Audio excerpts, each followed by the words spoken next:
The Chargers are 1 week away from bringing in the rookies for training camp, and I can't wait to see these guys in action and see who wins some of these spots that are up for grabs on the roster. Now, one of those spots that is up for grabs that I'm going to be keeping an eye on right now is that starting nickel spot on the defense. Now, I think there are several different players at this point that are going to be competing for that role, and Jesse Minter has even said that the DBs, they're not going to be playing just one sole position, and that he wants to keep those guys positionally versatile and use them on the outside as well as on the inside. I think in our secondary, just versatility is a key factor of how we play. Don't want to say positionless, but we try to teach the coverages in a way that guys can really play in any spot, even a corner, even a nickel, going back and playing there. So there's a real opportunity here for a lot of snaps because of Derwin's flexibility and how good he can be doing different things. So with all that being said, we are going to break down the competition at nickel cornerback just 1 week away from the start of training camp. Really 2 weeks away from the start of training camp because that's when the veterans report, but 1 week away from the rookies. Let's start off with the starter from last year at that nickel spot, Jasir Taylor. We saw a lot of other guys in that position, but Jasir Taylor got the most snaps. Like we saw Dean Marlowe, Essang Bassi, even Derwin James was lined up in the slot a lot, but Jasir Taylor, he had 436 snaps from the slot, which was the most on the team, so he was technically that starter. And I went back, watched a ton of film on him, and he was inconsistent to say the least. He flashed at times, looked pretty good at times. Other times it was just like, hey, what are you doing, man? And that Brandon Staley defense was predicated on playing soft zone, coming downfield to tackle the ball carrier or the pass catcher. And that was Jasir Taylor's biggest problem. So he was always in a bad position.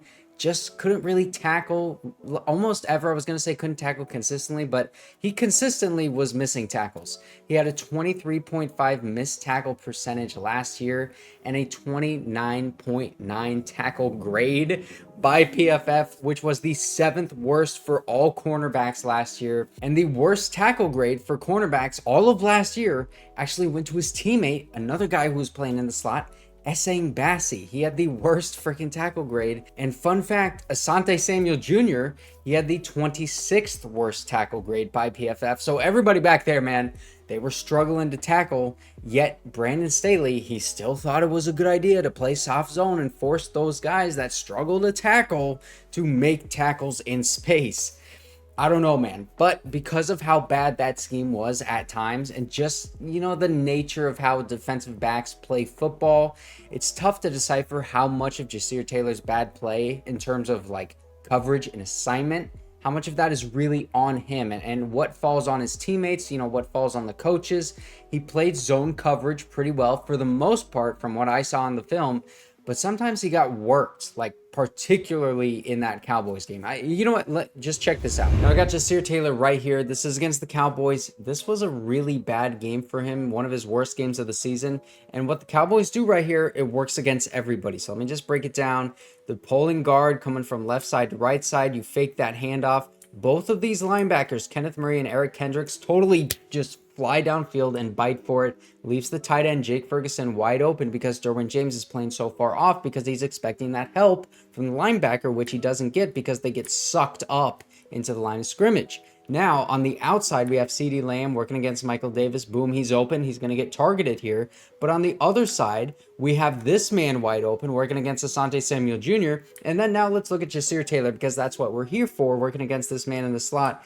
He's doing pretty well, keeping his eyes on those hips. And then right here, as soon as he commits to that outside leverage, the man just cuts and works back towards the inside, puts up Jasir Taylor in a turnstile, and every single Cowboys wide receiver right here is open for a target. You can see Derwin James comes downfield to get Jake Ferguson, but because Dean Marlowe is playing so far off as a safety and, you know, these zone coverages were not working, their soft zone, and the linebackers went up to bite on that fake run, it just, this perfectly encapsulates the Brandon Staley defense, and CeeDee Lamb caught it for a first down, but really Dak could have thrown it to anybody. Main thing I'm focusing on right now, Jasir Taylor, looking at the hips, boom, gets turnstiled by that Cowboys receiver. I think that's Brandon Cooks, and you can see how much separation he created right there. Here we go. We got the same thing. Jasir Taylor working against Brandon Cooks. We're going to see the same exact thing with those hips.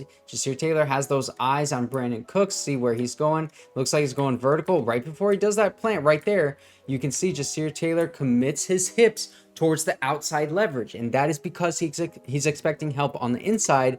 This time Dean Marlowe is playing much closer towards the middle of the field, much closer rather to the line of scrimmage. But Brandon Cooks, boom, right there, that step, as soon as he sees Jasir Taylor commit himself towards getting that outside leverage, and then you turnstile him again. Now if Tuli Tuipulotu was not getting pressure and coming in Dak Prescott's face, then this would have been an easy touchdown to Brandon Cooks, because Dean Marlowe is right here. You're not telling me Dean Marlowe is catching up to Brandon Cooks when he's running downfield like that, and Dak Prescott is absolutely going to make that throw. Tuli Tuipulotu stopped a touchdown on this play right there because Brandon Cooks worked Jasir Taylor and this Brandon Staley defense. It was really interesting to me though watching him, because even though he was such a poor tackler, he did flash the ability to come downfield and be actually good in run defense while also blitzing off the edge. Although he didn't really have a ton of success as a blitzer, but I think that's more of a play calling thing. Like, you need to time when to call a blitz during a game, and oftentimes it just wasn't timed correctly. But Jasir Taylor, he came off the edge fast and he was going through those gaps pretty well. I didn't really see anything wrong with the way that he was blitzing, but Jasir Taylor, he is listed at 5'10", 185 pounds, so he doesn't have great size. But if these measurements are correct, then he is actually 5 pounds bigger than Asante Samuel Jr. is, and he's playing on the outside. So I don't think size is a limiting factor in his game, because he can be physical, and he's actually too physical at times, because he has had some issues with things like illegal contact and pass interference last year. If he wants to remain the starter and even just like remain on this 53-man roster, he's going to have to improve on his route recognition skills and also finish his tackles.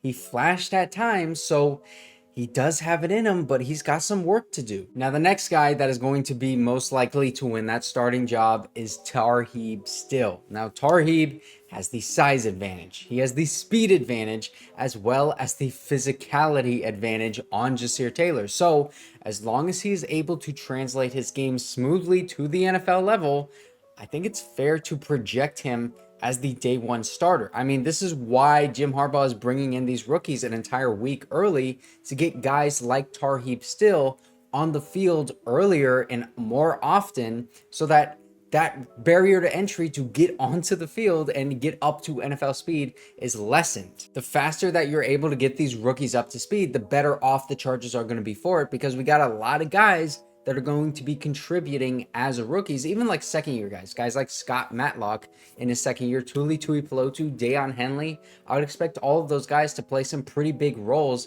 on this defense, and they need to be up to speed. But back to Tarheeb Still, because I really think that he's going to be starting at nickel cornerback. He played 940 snaps in the slot over 4 years at Maryland, had 1,162 snaps on the outside. So he has that positional versatility that Jesse Minter was talking about earlier that he wants. He doesn't just want one guy to be that nickel cornerback. He wants to be able to be fluid with the movement of all of these guys. Talking about having like 13 different people on defense that are starters.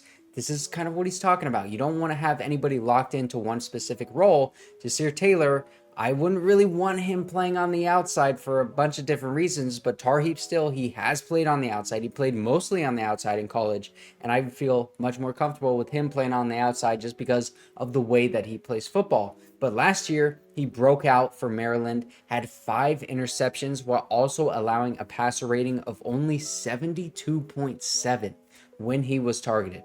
He also excelled in run defense, had the 13th highest run defense grade for a cornerback in college football last year with 15 run stops. But it's not just the numbers with Tarheeb. He is a very fluid mover, and he's instinctive in the run and the pass. He played the run very well against Michigan specifically, forcing Blake Corum to cut back towards the inside because he was setting the edge. And when he's in zone coverage, he flies downfield with bad intentions. And sometimes he misses tackles, yes, but he also is way more consistent in making those tackles than a guy like Jasir Taylor, who might be above him on the roster at this moment. So those are the two main guys that I would expect to be competing for that starting job. But I also wouldn't really rule out either Thomas Harper or Robert Kennedy to make this roster. Don't really think that they're in contention to start. But my only problem is that Jesse Minter said if you're playing DB, you're not just going to be a nickel. You're not just going to be on the outside. You're going to be playing both. I'm not sure that I would want either Thomas Harper or Robert Kennedy playing on the outside because both of those guys are like 5'8", 5'9", and they're not too big. And, you know, I don't even want Jasir Taylor playing on the outside. That's why I'm kind of expecting Tarheeb Still to win that job. He'd be better in the slot, better on the outside. He's 6'1". He's faster. He's got better instincts in zone coverage. I think all the signs are pointing to Tarheeb Still being able to win that job. Let me know who you guys would start back there. And if you want to find out even more about Tarheeb Still, you can click this video right here.